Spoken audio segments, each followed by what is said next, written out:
trouvé quelques petites pépites à la façon de Egon Kragel, qui est parmi nous, qui a l'habitude de nous dénicher des docus comme ça, c'est intéressant. Il y en avait pas mal sur Vallée. Bon, voilà, malheureusement, je ne pourrais pas vous le montrer. Ce qui est un peu embêtant, parce que j'avais, mais c'est pas grave, on en parlera différemment. Je voulais vous montrer notamment une conférence TEDx que Jacques Vallée a faite récemment, et qui illustre très bien comment, en fait, il est derrière tout ce qui est ce mouvement OVNI et conscience maintenant. J'avais pu ressucer les travaux sans aucun d'ailleurs mépris pour ceux qui la promeuvent, hein, c'est très intéressant, mais c'est vraiment, c'est directement, ils se sont tous les co-auteurs de cet ouvrage qui a fait date, hein, je pense qu'il n'y a pas besoin de me présenter cet ouvrage sous la direction de Fabrice Bonvin, OVNI et conscience, qui a tant fait parler ufologiquement parlant. C'est intéressant de montrer comment Vallée est encore derrière ça. Donc moi, ce que je voulais démontrer de la sorte, parce que mes connaissances en physique ne me permettent pas de... Ah oui, alors il y a un petit problème. C'est du coup, pardon, on va s'interrompre 2 minutes. C'est que du coup, le diaporama me fait partir les vidéos également. Ce qui est toujours un peu embêtant. On a une image fixe, mais c'est pas grave, on va les séparer. Voilà. Tac.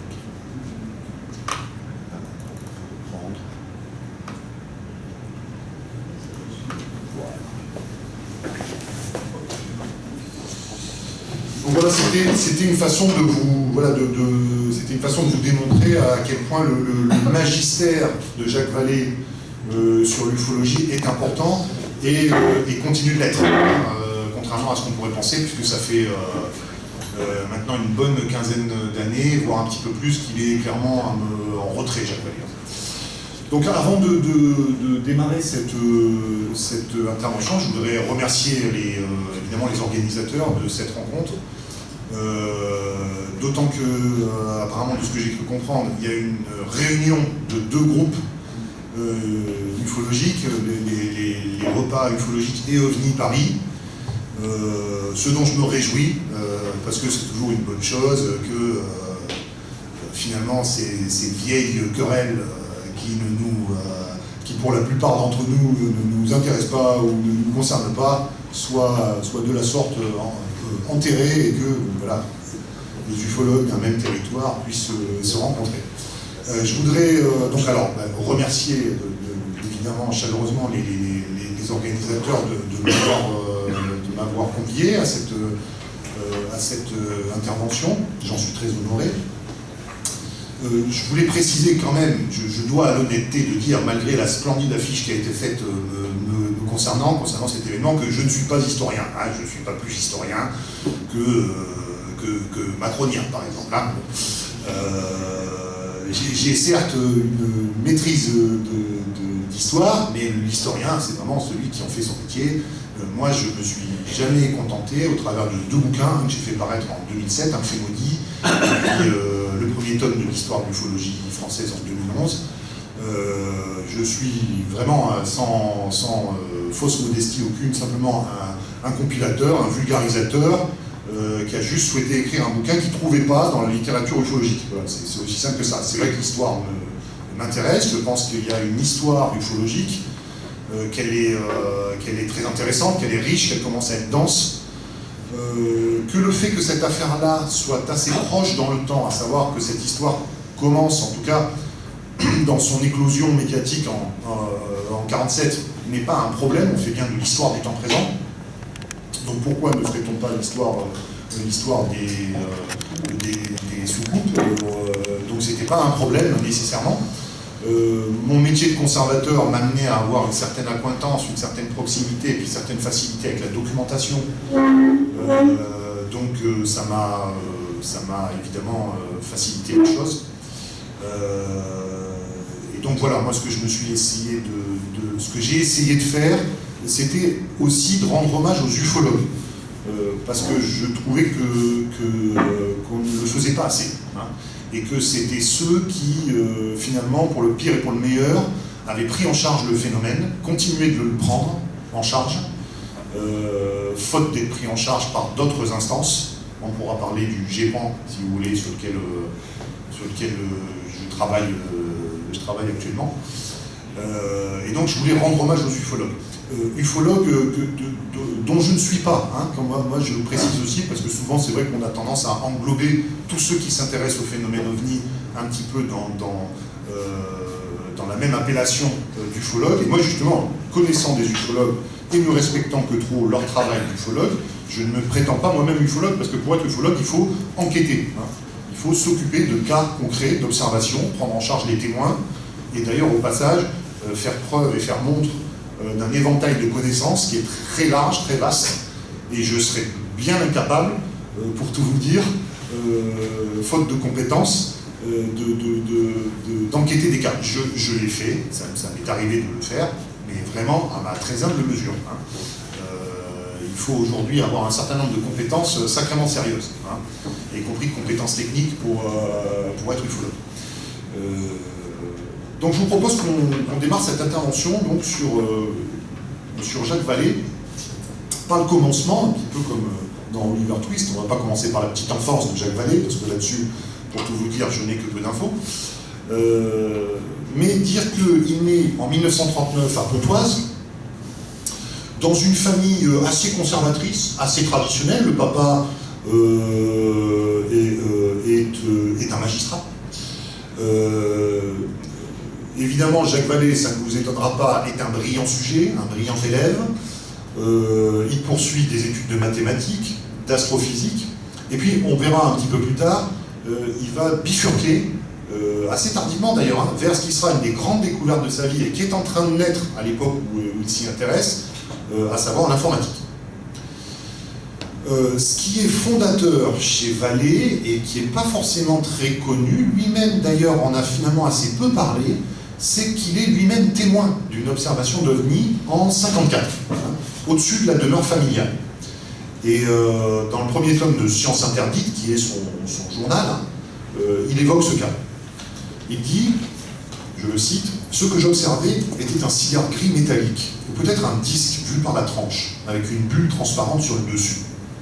Il avait la taille apparente de la pleine lune, et il planait silencieusement dans le ciel au-dessus de l'église Saint-Macron. Je ne me souviens pas de l'avoir vu partir. Ma mère m'a dit que l'objet s'en alla en laissant derrière lui comme des flocons d'une substance blanche. » Ça vous parlera. Se souvenant des années de la guerre, elle pensa d'abord que c'était des parachutes. J'ai gardé la forte impression que nous devrions répondre, que la dignité humaine exigeait cette réponse, même si elle n'était qu'un aveu symbolique de notre manque de compréhension. J'ai réalisé à cet instant que j'aurais à tout jamais honte de la race humaine si nous ignorions purement et simplement leur présence. On voit bien, cette phrase est intéressante, on voit bien aussi derrière l'aspect un peu compassé de Jacques Vallée que finalement c'est une nature assez exaltée. Hein. C'est quelqu'un qui est assez comme ça. Et vous allez voir plusieurs épisodes de son existence le montrent. Donc Vallée, évidemment, qui est assez jeune à l'époque, hein, puisque lorsque la vague de 54 survient, il n'a jamais que 15 ans. Vallée va suivre, évidemment, avec une grande attention cette vague de 54, qui, je vous le rappelle, va voir un déferlement d'OVNI s'abattre sur la France, et même d'ailleurs au-delà, sur une bonne partie de l'Europe. Hein. En 58, il s'enthousiasme pour la lecture de mystérieux objets célestes d'Aimé Michel, avec qui il entame une correspondance à cette époque-là. Comme beaucoup d'autres d'ailleurs avec lui, hein. Aimé Michel, à l'époque, bien sûr, vous savez ça, vous qui êtes tous versés, tous ou presque, j'imagine, bien versés dans l'ufologie, vous savez, le magistère, là pour le coup, que dans les années, la fin des années 50 et les années 60, Aimé Michel occupait, et occupe toujours, hein. C'est quelqu'un évidemment très important. Vallée, donc, qui a à peine 20 ans, il les a même pas d'ailleurs, est une personnalité brillante, relativement exaltée, comme je vous le disais, éprise de science, de morale et de spiritualité. Et ce qui est alors encore moins su que son observation, c'est qu'il a très tôt un attrait pour la spiritualité, pour l'ésotérisme, pour l'occultisme, et en particulier pour les Rose-Croix. engagement qu'il a toujours assumé, même s'il en parle peu. Hein. On a Geneviève qui a contribué, Geneviève Béduno qui est parmi nous, qui a contribué à traduire Forbidden Science. Et on voit bien que les pages consacrées à la mort et au rosicrucianisme sont vraiment à portion congrue, hein, c'est le moins qu'on puisse dire. Il parle très peu de ça, il aurait pu le faire. C'est une part qui relève plus de l'intime. Mais pour comprendre Vallée, on ne peut évidemment pas faire l'impasse sur cette affaire des Rose-Croix. C'est une passion intellectuelle et spirituelle qui le prend très jeune, hein, un âge où normalement c'est pas forcément la vingtaine, l'âge où on s'intéresse à ces choses-là. Et ça va être déterminant, on va le voir dans le discours de Vallée, spécialement sur le fameux système de contrôle que je vais tâcher d'expliciter. Même si pour la plupart d'entre vous, je pense que vous avez été des lecteurs de chroniques des apparitions extraterrestres, hein, version titre français, et que donc vous n'ignorez pas cette affaire de système de contrôle qu'a fait la célébrité de Jacques Vallée. Alors il adhère donc en 1960, il a 21 ans, à la morgue, et il estime alors, je le cite, que leurs documents forment un intéressant complément spirituel à mon entraînement scientifique. Chaque mois, je reçois par la poste un paquet de cours qui comprend des lectures théoriques et des instructions pour de simples rituels qui laissent entrevoir des réalités plus élevées. Donc, on voit bien que ça va être vraiment parallèle à son cheminement de scientifique. Certains pourraient juger d'ailleurs ça incompatible, parce que quand on creuse un peu les Rose-Croix, bon, il y a quand même certaines croyances, je pense à la croyance notamment en les élémentaux, les esprits élémentaux, hein, mais qui finalement ne sont pas si éloignés de cette affaire ufologique, hein, quand on y pense. Et encore moins éloignés de la question d'autres dimensions, hein, d'où nous viendrait une bonne partie des ufonautes, si ce n'est tous. Alors, ce qu'on sait moins aussi, ce qu'on sait peu aussi, c'est que Jacques Vallée avait, certes, l'enseignement Rose-Croix comme échappatoire, mais finalement, son vrai échappatoire, c'est la science-fiction, c'est la SF. En 61, il soumet le manuscrit d'un roman qui s'appelle Subespace, on voit diffusé dans le diaporama, à l'éditeur Georges Gallet, directeur de la collection Hachette. J'ai récemment fouillé les archives de Jacques Bergier à Saint-Germain-en-Laye, il y a plein de courriers de Gallet, c'est assez intéressant, il était en correspondance nourrie avec Bergier. Donc directeur de la collection chez Hachette, bien connu, le rayon fantastique, et l'ouvrage va quand même, c'est tout de même à signaler, pour un jeune auteur qui a la vingtaine, va décrocher le prestigieux prix Jules Verne. Et il va éditer ces livres-là sous le nom de Jérôme Sériel. L'année suivante, d'ailleurs en 62, il publie Le Satellite sombre, là qui est publié chez De Noël dans la collection Présence du futur. À la même époque, Vallée va être très impliqué dans quelque chose aussi qui est maintenant devenu emblématique de l'ufologie, à savoir le Collège Invisible. Et il s'y implique très clairement aux côtés de son épouse, Janine, qui va être tout le long aux côtés de son mari très impliqué en matière ufologique également, apportant à son mari un petit peu les lumières de ce qui est sa discipline, à savoir la psychologie. Et puis bien sûr, il se rapproche d'Aimé Michel, on l'a vu, il est en correspondance avec lui, et également de Pierre Guérin, et ces gens-là se réunissent à l'Observatoire de Meudon, où Jacques Vallée est employé notamment pour le suivi des satellites. Alors c'est l'époque où les ufologues s'essayent à modéliser des trajectoires sur d'antiques ordinateurs IBM. Ils s'interrogent sur la fréquence des observations au regard du rapprochement de la planète Mars. On pense encore que peut-être, comme dans Mars Attacks, les créatures de pulp, de magazines de science-fiction viennent de la planète rouge. Et il va s'employer à démontrer ce que va théoriser plus tard Aimé Michel sous le nom d'orthothénie. Même si on sait bien que cette affaire d'orthothénie, fameux alignement, vont s'avérer être une fausse piste. Et c'est Vallée qui va d'ailleurs contribuer à débusquer ça. Et d'ailleurs Aimé Michel, avec beaucoup avec beaucoup de modestie, va reconnaître son erreur. C'est aussi l'époque, et ça c'est intéressant, où se constituent et s'échangent les catalogues de cas, les premiers catalogues de cas. Aimé Michel, Jacques Vallée, Charles Garot, Guy Quincy, qui va compiler lui particulièrement les cas d'atterrissage, s'échangent des données.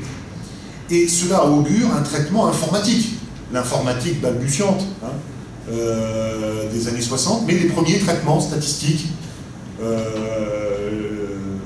de ces données.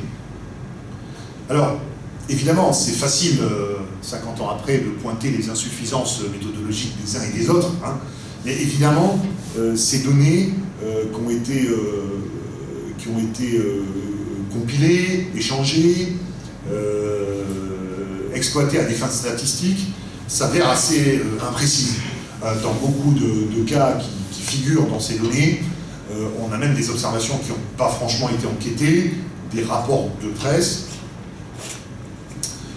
des informations parfois lacunaires, qui condamnaient presque, finalement, à l'avance, ces premiers travaux statistiques, et qui condamnent d'ailleurs, dans une certaine mesure, le traitement statistique, même des observations d'aujourd'hui. Toute observation étant par nature sujette à caution, je ne vous l'apprends pas, très rare étant les cas vraiment en béton armé dont on dispose, mais comment exploiter statistiquement des données qui sont imprécises, lacunaires, le cas échéant erronées. C'est un vrai problème sur lequel les premiers ufologues, que sont Michel, Vallée, Guérin, vont se casser un peu les dents. À cette époque-là, on est encore à un certain optimisme scientiste. Les scientifiques, les ufologues de l'époque sont persuadés que finalement, si on n'a pas la solution de l'énigme, c'est parce qu'on n'y met pas vraiment les moyens en termes de recherche scientifique. Qu'à partir du moment où vraiment on va étudier ça sérieusement, on trouvera la solution. On sait aujourd'hui malheureusement que c'est un petit peu plus compliqué que ça. Malheureusement, sinon on aurait tous la réponse et on ne serait pas en train de chercher, chacun dans notre coin, là où les solutions du mystère. Toujours est-il que les pistes d'études s'ouvrent un petit peu tous azimuts à cette époque. Jacques Vallée n'a pas encore touché du doigt les réticences, les résistances de la communauté scientifique. Il va s'y casser le nez, comme d'autres. Je renvoie au mécanisme de la désinformation de Pierre Guérin, un des derniers ouvrages que Pierre Guérin publie avant sa disparition, où il évoque ça. Le poids du rationalisme, et puis la complexité du phénomène ovni lui-même. Il faut se rappeler qu'à l'époque, bien évidemment, on dispose d'une littérature, tout début des années 60, qui est encore très restreinte. On a, du point de vue de la presse aussi, des éléments, mais très restreints. Et on échange encore par les bons vieux courriers postaux. Donc on n'a pas tout l'apport, notamment de l'Internet.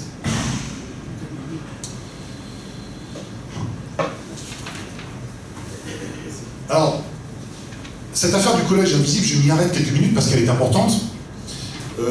Certains ufologues vont constituer un réseau discret d'échange d'informations et de recherche qui va porter le nom de collège invisible. Les chevilles ouvrières fondatrices pouvant être considérées comme Michel, Guérin et Vallée, même si beaucoup d'autres s'y agrègent. On retrouve l'américain Hynek, Claude Poher également, qui vont appartenir à ce groupe informel. Comme je vous le disais, les débuts de l'informatique laissent augurer de traitements statistiques porteurs.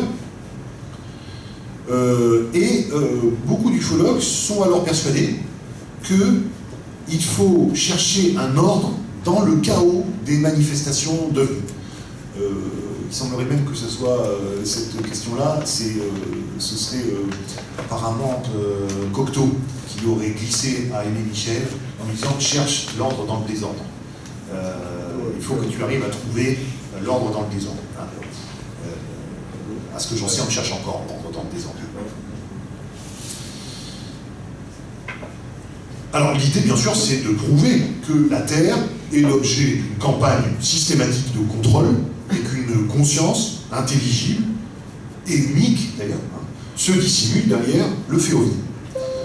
L'enjeu est d'importance, puisqu'il s'agit par là même de démontrer la nature intelligente et exotique des OVNI, et puis d'apporter une première preuve scientifique valide de cette réalité.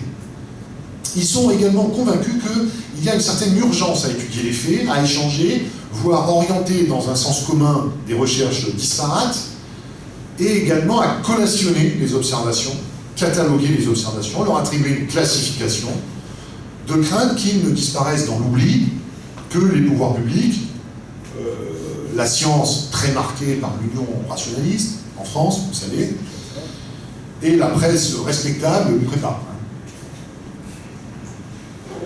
Alors, les raisons du quasi-secret de l'organisation sont complexes. Il est indéniable que s'intéresser en fait à ce type de sujet, à cette époque-là, dans le monde scientifique, correspondait peu ou prou quand même à un suicide professionnel. Pour un jeune scientifique, c'était quand même extrêmement compliqué de s'intéresser ouvertement à cela.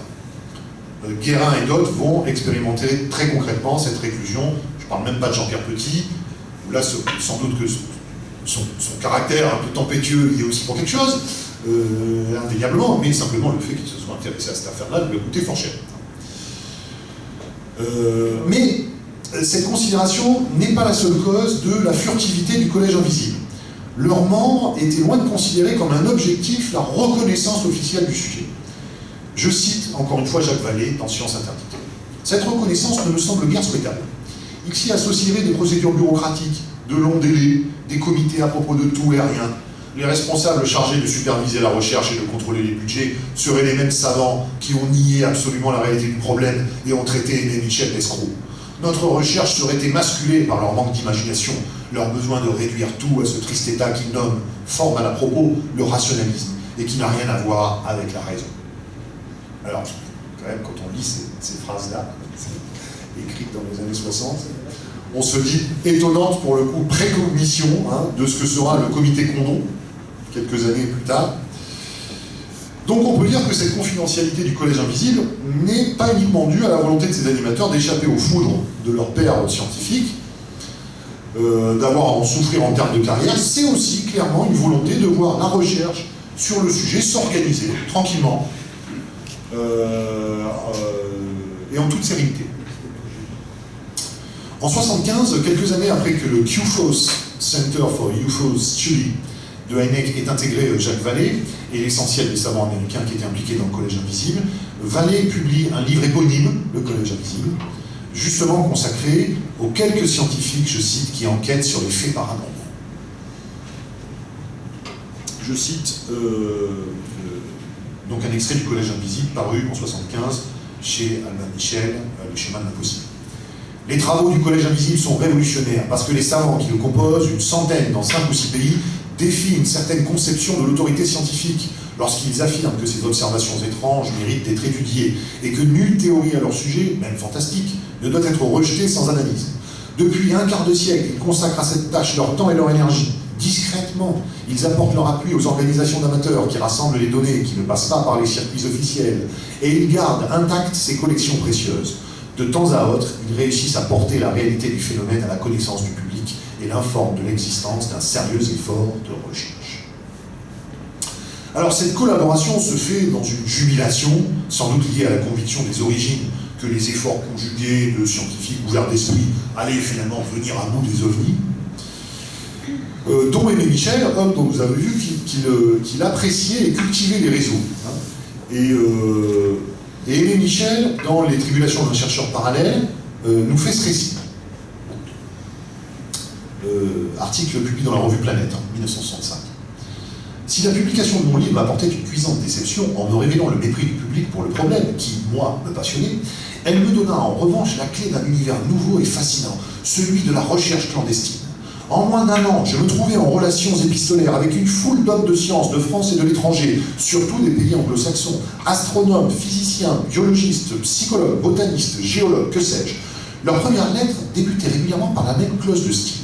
Il ne fallait pas que l'on sache qu'ils avaient des rapports avec moi. Je découvrais donc avec l'étonnement du néophyte les petites joies de la clandestinité. Mais j'étais loin de me douter jusqu'où cela pouvait aller. Les lettres échangées, les visites estivales, l'été et la saison des congrès scientifiques, et chacun sait que ces congrès sont surtout l'occasion de contacts sans rapport avec la manifestation elle-même. Tout cela, je mis plusieurs années à en mesurer la portée, et même la signification. Je m'imaginais être le centre d'un petit réseau mondial d'esprits de toute discipline et de tout pays, intéressés à la solution du problème sous-groupe. J'écrivais ici et là, je mettais en rapport un Anglais avec un Argentin, ou bien c'est moi qu'un Danois mettait en rapport avec un Suisse. C'était en somme, pensais-je, la petite internationale de la sous-groupe, comme il y a celle du timbre-poste et celle des radios amateurs. Il est vrai que cette internationale groupait surtout des hommes de science, et que, dans cette mesure, elle était clandestine. L'organisation n'abritait pas que des chercheurs. On y inclut également, et sans doute un peu abusivement, certaines hautes personnalités, dont le physicien Yves Rocard, qui fut, dans les années 50, le responsable du programme d'armement nucléaire de la France, et dont l'intérêt, qui a toujours été discret pour les ovnis, puis pour la radiesthésie, à la fin de sa vie, ça en sait plus, lui coûta les honneurs de l'Académie des sciences. Au début des années 60, alors que Vallée songe déjà à quitter la France, Michel intercède auprès de Rocard pour qu'il lui trouve un poste qui lui aurait permis de poursuivre discrètement ses recherches. Professeur à l'école normale supérieure, Rocard bénéficiait évidemment de ses entrées au plus haut niveau de l'État. Et en 66, d'ailleurs, Vallée va le rencontrer par l'entremise d'Émile Michel. Il lui remet un dossier qui contient les 20 meilleurs cas, tirés essentiellement du projet Blue Book, et tente de le gagner à une grande idée qu'il aura toujours, qui est celle d'évoquer cette affaire des ovnis devant les Nations Unies. Selon Gildas Bourdet, l'idée d'établir un groupe officiel de recherche sur les ovnis en France sera prise en considération à peu près à la même époque, sans que l'on puisse dire clairement si la visite de Vallée y était pour quelque chose. Nul doute que le gaulliste Alain Perfit, ministre de la Recherche scientifique et des questions atomiques et spatiales, 66-67, homme politique rompu aux questions internationales, n'ignorait rien de l'essentiel concernant ce sujet. Et Vallée va consigner, toujours dans Sciences interdites, sa rencontre avec Rocard de la façon suivante. C'est un homme brillant, sous ses apparences simples. Ses yeux pétillent d'humour et il possède la réserve rusée des grands bureaucrates. Dans ma situation, je ne peux pas faire grand-chose, vous comprenez, j'ai bien quelques petits contacts. Tout au long de notre conversation, je devais sans cesse me remettre à l'esprit que j'avais devant moi quelqu'un qui gagnait sa vie en inventant des bombes atomiques. Une curieuse remarque de Rocard me revient à l'esprit à propos de certaines rumeurs qui circulent dans l'administration parisienne. Les services secrets français seraient sur le point d'être réorganisés par De Gaulle. Il espérait que notre genre de recherche, toute cette science interdite, ne serait pas autant découragée à l'avenir. Voulait-il dire par là que ces services contrôlaient l'information sur les ovnis en France? Qui les décourage, donc il y a une action concrète. Bon, Rocard, manifestement, ne va pas obtenir quoi que ce soit de substantiel de ses appuis gouvernementaux, et Vallée, Michel et Heineck ne vont pouvoir que constater que ne sont toujours pas réunis les éléments d'une grande étude scientifique sur les ovnis, accompagnés de moyens scientifiques. À ce jour, malheureusement, les choses n'ont pas changé. On reste toujours dans cette situation un peu délicate.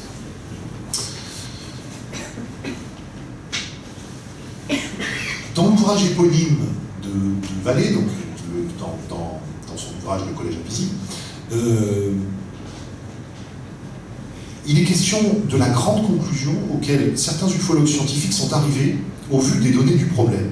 Le système de contrôle, le camouflage du fait ovni, l'hypothèse extraterrestre dite au second degré, vers laquelle beaucoup d'ufologues proches de Vallée, dans la foulée de Vallée, vont finir par incliner. Ce que d'ailleurs, on va le voir, ce qui ne sera jamais pardonné à Jacques Vallée. Beaucoup d'ufologues, je dirais, traditionnels, ne m'en voulez pas de cette appellation, considérant que du coup, Vallée est un traître à la cause, qu'en déboulonnant l'hypothèse extraterrestre au premier degré, en la complexifiant, il a finalement porté un coup fatal à l'ufologie, qui essayait petit à petit de gagner le cœur du public et des pouvoirs publics. Et ça ne lui sera pas pardonné. Et je note que des ufologues importants, d'aujourd'hui encore, vouent une haine, une rancune tenace. Je vais pas les citer. mais il en existe un certain nombre, et à mon avis, vous pensez au même que moi, mais c'est pas le seul, hein, d'ailleurs, hein, qui considère que vraiment on va aller non seulement traître à la cause, mais certains vont même plus loin, considérant que c'est un agent de la CIA, c'est-à-dire un discret, finalement, débunker du phénomène OVNI, en complexifiant le phénomène OVNI, en le rendant encore plus inintelligible qu'il était. Finalement, c'est un bon moyen de déboulonner les soucoupes. Alors bon, je n'y crois pas une seule seconde. Me semblerait, de ce que je peux savoir des services secrets, et quand même, comme j'ai consacré mes études d'histoire précisément, d'histoire contemporaine, à cette question-là, c'est un domaine que je connais un petit peu, il ne m'étonnerait pas du tout qu'il ait été contacté, qu'il ait été approché par les services secrets français, ne serait-ce que parce qu'il avait toutes les caractéristiques d'un honorable correspondant, hein, installé aux États-Unis, en lien avec des recherches de pointe, c'est évident. D'ailleurs, si les services secrets ne l'ont pas fait, honte à eux. Et je veux dire, honte à eux. S'ils n'en ont pas eu l'idée, honte à eux. En tout cas, Vallée se garde bien d'évoquer ce point, hein, ni pour dire qu'il a accepté, ni pour dire qu'il a refusé, ni pour dire qu'on lui a proposé. Mais je n'en doute pas, voilà, je n'en doute pas une seule seconde. Alors, vous avez compris que le jeune Vallée, le jeune et fougueux jeune Vallée, est trop épris de liberté et il est finalement peu en phase avec l'administration scientifique française. Et il va finir par quitter à la fois les maigres appointements et le conformisme intellectuel de l'Observatoire astronomique de Meudon, service des satellites artificiels, pour un poste d'ingénieur recherche dans une compagnie d'électronique. Mais il s'y trouve là aussi assez vite à l'étroit. Et en 62, la date à laquelle il entre en contact épistolaire avec Hynek, il formule le projet de s'expatrier aux États-Unis où la recherche était la plus avancée et offrait les plus grandes perspectives de carrière. Mais finalement, Vallée va consommer réellement sa rupture avec le monde académique français à l'occasion d'une observation qu'il va faire à l'Observatoire de Meudon, qui est finalement sa deuxième observation d'OVNI, on peut la considérer comme telle, et qui va décider, sans doute là pour le coup, de la vigueur de sa vocation ufologique. Cette affaire, il en parle dans un entretien radiophonique avec la journaliste Marie-Thérèse de Brosse, entretien qu'on trouve sur YouTube assez facilement, donc qui est vraiment à disposition, où il relate les circonstances de son observation qu'il fait au théodolite. Alors, c'est un peu long, mais je pense que c'est vraiment important de citer ce passage. Alors, une nuit, on a passé, enfin, toute l'équipe est restée sur le plateau pour prendre suffisamment de points pour pouvoir calculer une orbite. Parce que cet objet ça pouvait être un nouveau satellite qui n'était pas déclaré. Ça pouvait aussi être un objet qui se soit satellisé, un objet tout à fait naturel qui se soit satellisé autour de la Terre. C'est peu probable, mais ça peut arriver. Et ce serait bien entendu très intéressant de pouvoir le suivre. Il faut dire pour nos auditeurs que, bien entendu, on voit des météores, on voit des étoiles filantes toutes les nuits. Ce sont des objets qui voyagent dans l'espace, qui traversent l'atmosphère et qui brûlent dans l'atmosphère. De temps en temps, il y en a un plus gros que les autres, qui arrive jusqu'au sol. Et à ce moment-là, c'est une météorite qu'on peut récupérer. Donc c'était une des hypothèses qu'on suivait. Ça nous intéressait de calculer une orbite. Donc on a obtenu 11 mesures de pointée sur cet objet, qui était très brillant et qui avait la particularité d'être rétrograde. Or, à l'époque, il n'y avait pas suffisamment il n'y avait pas de fusée suffisamment puissante pour lancer un satellite rétrograde. Donc ça nous intriguait beaucoup. Et d'autant plus qu'il y avait d'autres observatoires et d'autres stations en France qui avaient vu la même chose. Et quand on a annoncé cela au directeur du projet, il a confisqué la bande et l'a effacée. Vallée s'efforcera en vain de briser ce mur du silence à l'Observatoire de Meudon. Et il poursuit dans cet entretien, il dit quand même, l'Observatoire de Paris fait des observations, il les fait bien. Non seulement on n'en parlait pas au public, mais on n'en parlait même pas à nos collègues. Alors j'ai demandé pourquoi on n'envoie pas ça aux Américains, puisqu'on envoyait toutes nos données aux Américains. Et on recevait d'eux des prévisions d'orbite, des calculs d'orbite, etc. à intégrer. Donc on envoyait ça par télétype à la marine américaine à Paris, qui se chargeait de l'envoyer au Smithsonian, aux États-Unis. Et c'était dans le cadre, encore une fois, du projet international de coopération scientifique. Et la réponse a été, les Américains se moqueraient de nous. Des années plus tard, travaillant avec le professeur Hynek, j'ai trouvé dans ces dossiers des photographies qui avaient été prises à la même époque par des systèmes de tracking américains du même objet, qu'ils avaient classé comme non identifié. Un objet rétrograde, je vous rappelle, est un objet qui freine. Donc, un satellite naturel qui est capable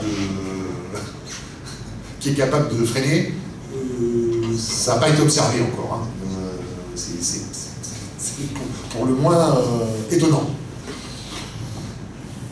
Alors cet épisode, en fait, va avoir une grande importance et va l'affranchir définitivement sur le traitement du phénomène OVNI par la communauté scientifique et singulièrement par le microcosme rationaliste de l'époque. Je ne reviens pas sur Avery Chasman et cette entreprise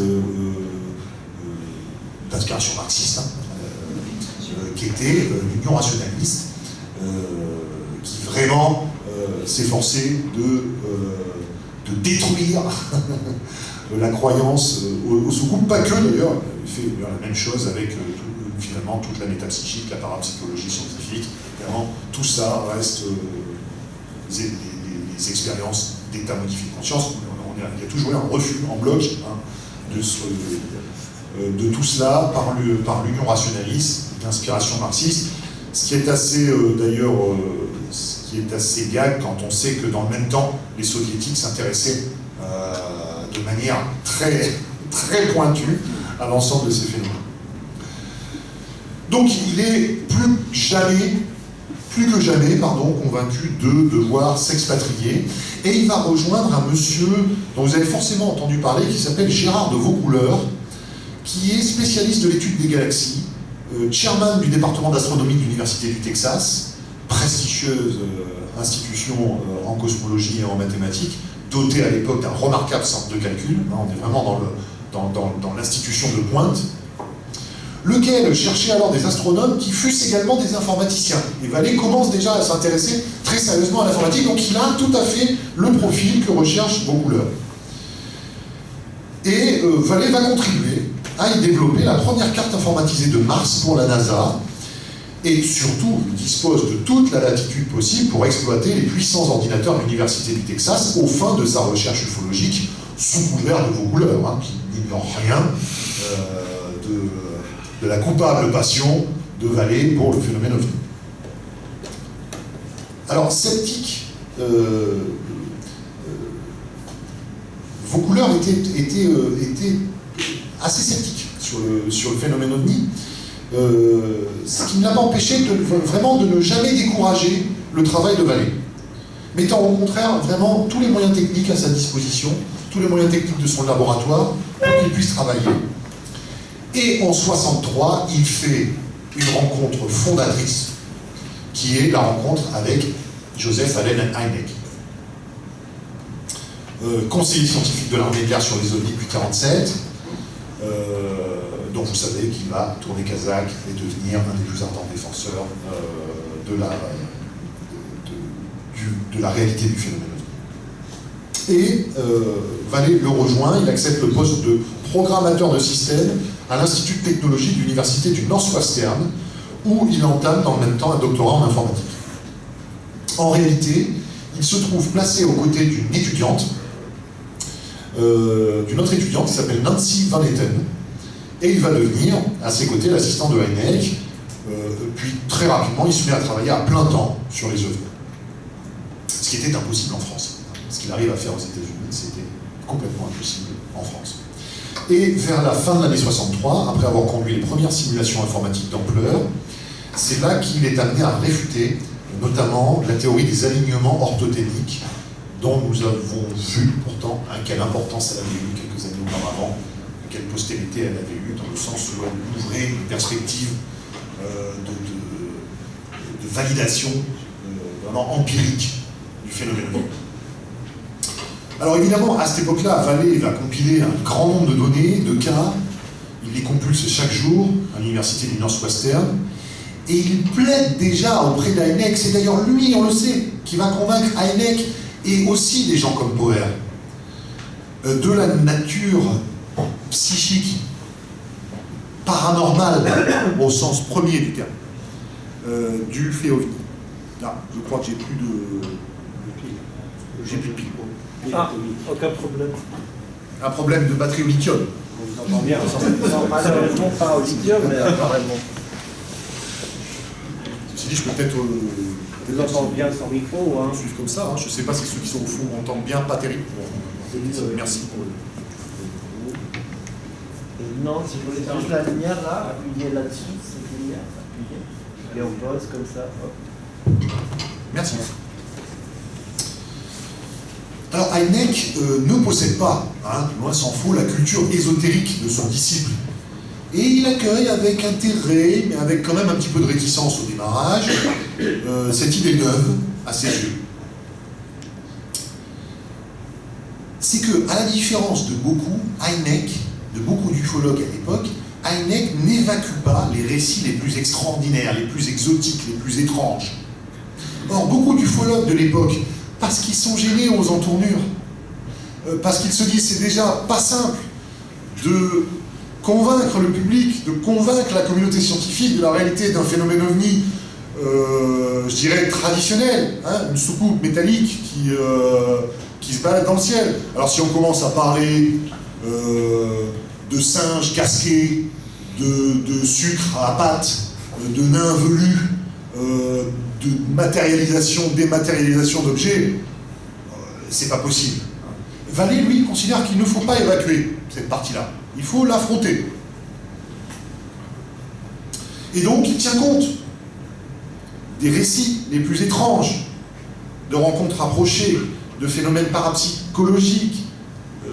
Les récits des contactés l'intéressent, les récits des enlevés, des ravis, des abductés l'intéressent également. Là où, comme je vous le disais, les premiers ufologues, par nécessité, comme Keogh, MacDonald, vont plutôt laisser ça de côté.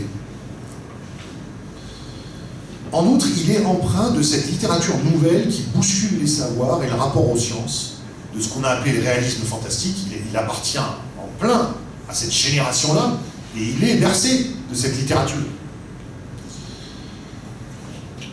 Il est bercé d'écrits néo-événéristes, notamment, qui n'ont pas fait souche de la même manière aux États-Unis qu'en France à cette époque. Le réalisme fantastique, de ce point de vue-là, il est bien français. Je cite Jacques Vallée une nouvelle fois dans Science interdite. Dans les discussions récentes avec Heineck, je lui ai fait remarquer que la question des soucoupes peut bien faire partie d'un ensemble complexe de réalités scientifiques, mais qu'elle a aussi des racines profondes dans les théories mystiques et psychiques. Tiens. Il était sacrément précurseur, Vallée, d'évoquer ces questions-là dans les années 60.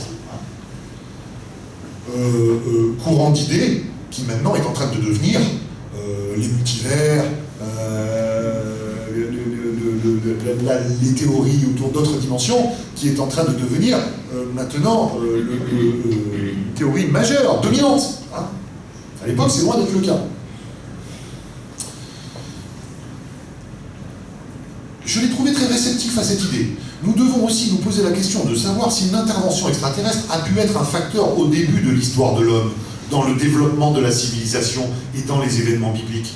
Comme Paul Misraki l'a montré dans son livre, l'immense machinerie des anges et des messages divins dictés par Jéhovah au milieu des éclairs et du tonnerre pourrait être interprétée comme une manifestation céleste plutôt que divine. Certains supérieurs inconnus sont-ils à l'origine de nos croyances? Aurait-il décidé de nous faire une piqûre de rappel? Une autre question se pose. L'état spirituel futur de l'homme a-t-il déjà été partiellement réalisé par certains individus? Certains ont-ils reçu le don de réussir le contact sur un certain plan avec ceux qui guident peut-être notre évolution psychique? Bon, je trouve très éclairant ces écrits-là. Ça nous montre que, de ce point de vue-là, Vallée a quand même eu une certaine intuition, et il a profondément raison d'inclure l'ufologie dans le champ plus vaste de la parapsychologie scientifique, du paranormal. Finalement, on est en face de choses dont il faudrait être sacrément malhonnête pour ne pas dire que ça se ressemble, parfois étrangement. Sauf que c'est une hérésie à l'époque.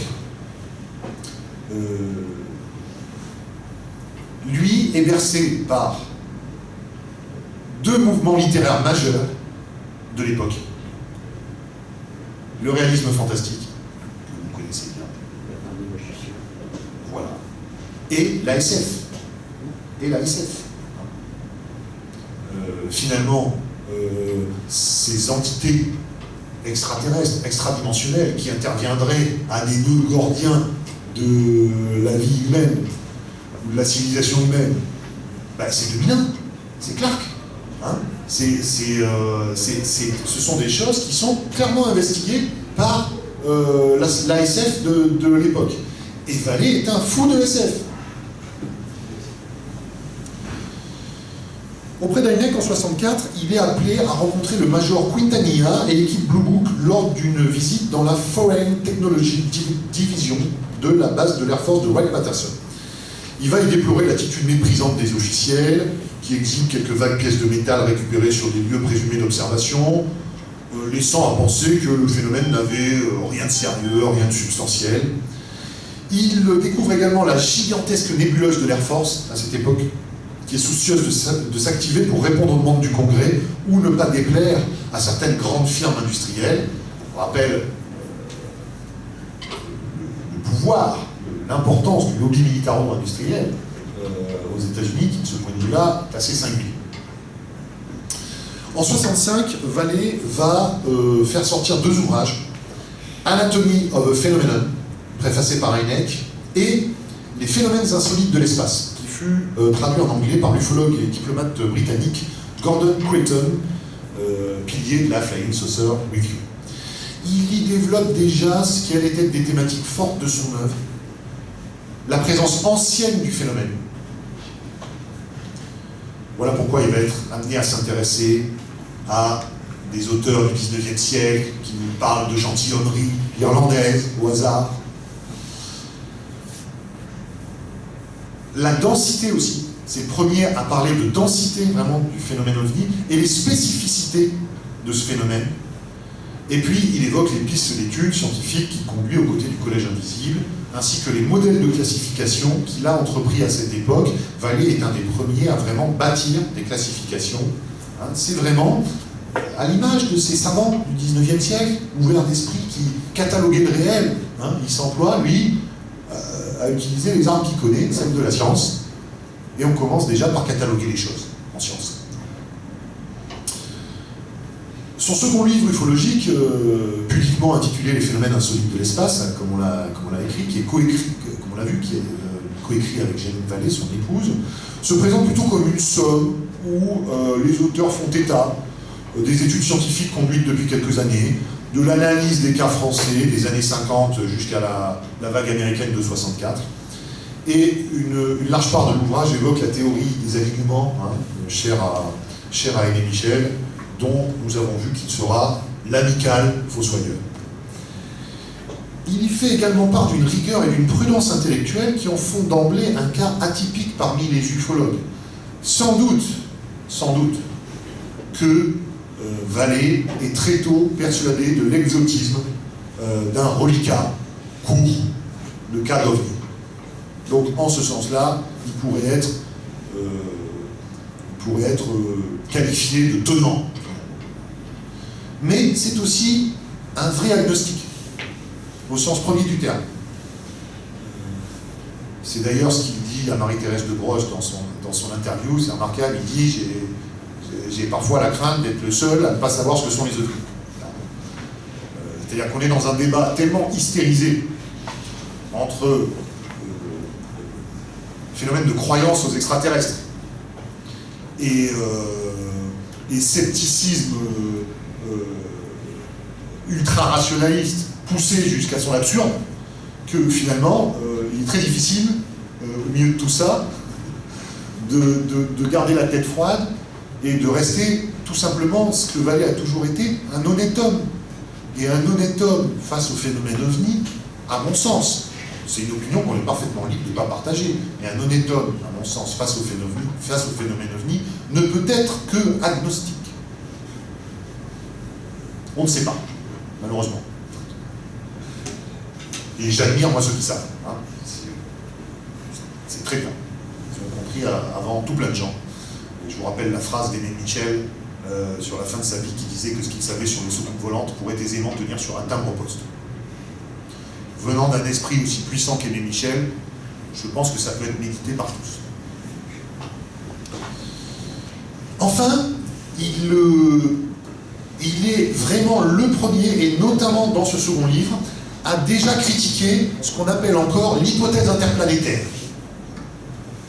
qui n'est pas la seule envisageable à ses yeux. Il lui trouve d'ailleurs de nombreuses failles. Et il formule aussi des considérations et critiques méthodologiques fort pertinentes en proposant de nouvelles pistes de recherche. Vallée reconnaissait ainsi que le phénomène MOC, mystérieux objet céleste, n'a fait l'objet jusqu'ici d'études sérieuses qu'aux États-Unis, où l'Air Force, d'une part, a créé une organisation chargée de l'investigation des rapports, et où, d'autre part, certains savants, agissant à titre individuel, ont examiné les dossiers et fait connaître leur opinion, qu'ils poursuivent dans le même ouvrage. Ces études nous semblent critiquables, en ce qu'elles ont pris pour base un ensemble de données où aucun effort de classification n'avait été fait, où les observations valables sont restées noyées dans la masse des erreurs et des mésinterprétations manifestes, où les faits sont très malaisément localisables et où la machine officielle a introduit des effets de sélection évidents que l'on n'a pas cherché à corriger ou même à décrire. Donc de ce point de vue-là, il y a encore une fois un petit peu le poil à gratter des ufologues, dans le sens où il a le courage de pointer des insuffisances méthodologiques dont il a été partie prenante lui-même. Hein. Il ne s'exclut pas de la critique, hein. Il essaye d'avancer. Cette proximité avec ENEC va l'amener à être un acteur, un observateur attentif de l'Air Force et du gouvernement face aux ovnis, du fiasco de Blue Book au tollé provoqué.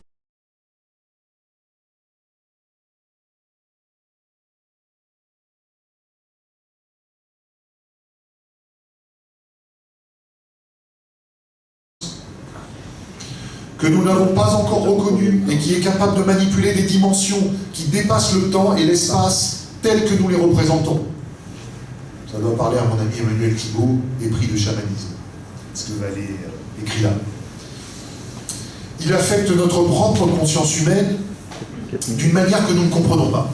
Et il se comporte globalement comme un système de contrôle. Parce qu'il peut manipuler notre conscience de manière inconnue. Le phénomène produit aussi des effets que nous ne pouvons décrire que comme paranormaux. Le phénomène ovni joue un rôle important dans de nombreuses traditions mythologiques. Il a affecté nos religions et nos vues modernes sur l'univers. Il se peut qu'il nous trompe par les images qu'il nous présente, masqué comme il l'est sous différents déguisements dans différentes cultures. Dieu pour les anciens Hébreux ou pour les Mésopotamiens, elfe ou sylphe pour les chroniqueurs médiévaux, démon pour les inquisiteurs chrétiens. Il a pu également se manifester sous la forme de fantômes ou d'esprits frappeurs devant nos grands-pères à la fin du XIXe siècle, ou sous l'aspect de la Vierge Marie pour les dévots catholiques. Aujourd'hui, au sein de la civilisation technologique de la fin du XXe siècle, nous observons un phénomène qui surpasse nos astronautes et leurs brillantes combinaisons, ou encore les nains à grosse tête de la science-fiction classique. Contrairement à ce qui sera prêté donc à de nombreuses reprises à l'auteur, Vallée ne niait pas la réalité physique du phénomène ovni interagissant avec notre environnement. Il ne prétendait d'ailleurs pas plus révéler ce qu'étaient les ovnis. Il évoquait un modèle capable d'intégrer les modifications de forme au fil des siècles, étrangement lié au rapport à la culture, à l'imaginaire et à l'état d'avancement technologique de la période dans laquelle il s'inscrivait. Je renvoie aux travaux de Bertrand Meust. La permanence historique, le caractère surnaturel ou paranormal de certains cas, les manifestes manipulations de l'espace et du temps liées au phénomène. Il est le premier à affronter ça, à ne pas l'occulter, à ne pas le nier. Et au contraire, à tâcher de l'intégrer dans une pensée globale, qu'on a caricaturée en la qualifiant de nébuleuse. Mais comment ne pouvait-il pas être nébuleux? S'il avait cessé d'être nébuleux, c'est sans doute qu'il aurait... C'est qu'à ce moment-là, il pouvait dire qu'il avait trouvé la solution du mystère, ce qu'il ne prétendait pas avoir fait.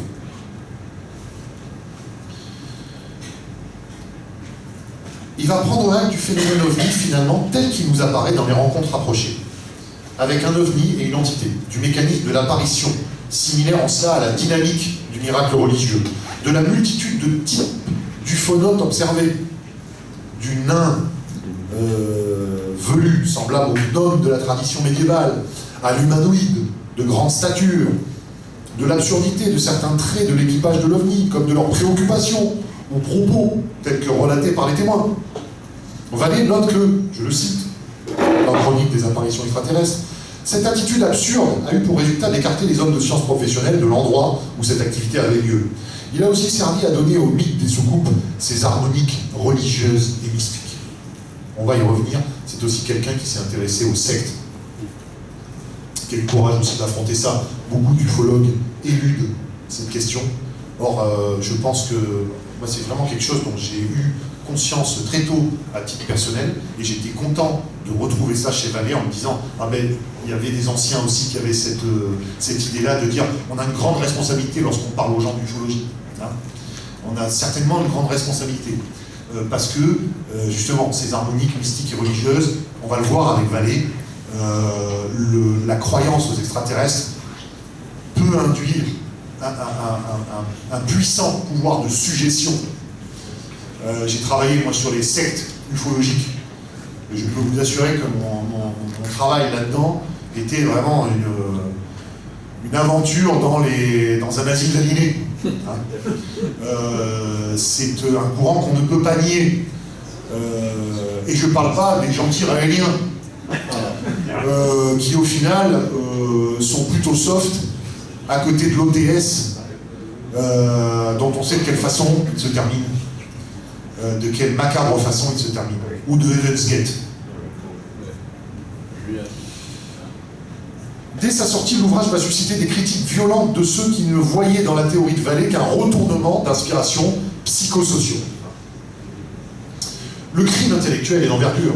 Vallée venait rien moins que de mettre en doute ce qui constituait finalement un nouveau paradigme chez les ufologues, l'hypothèse extraterrestre. Paradigme enraciné depuis le début des années 50, les premiers bouquins de Keogh. L'auteur est encore hésitant, il va affiner, formuler plus avant sa théorie dans les ouvrages qui vont suivre, mais les fondamentaux sont là. Les effets des ovnis dépassent très largement et trop souvent le cadre d'une hypothèse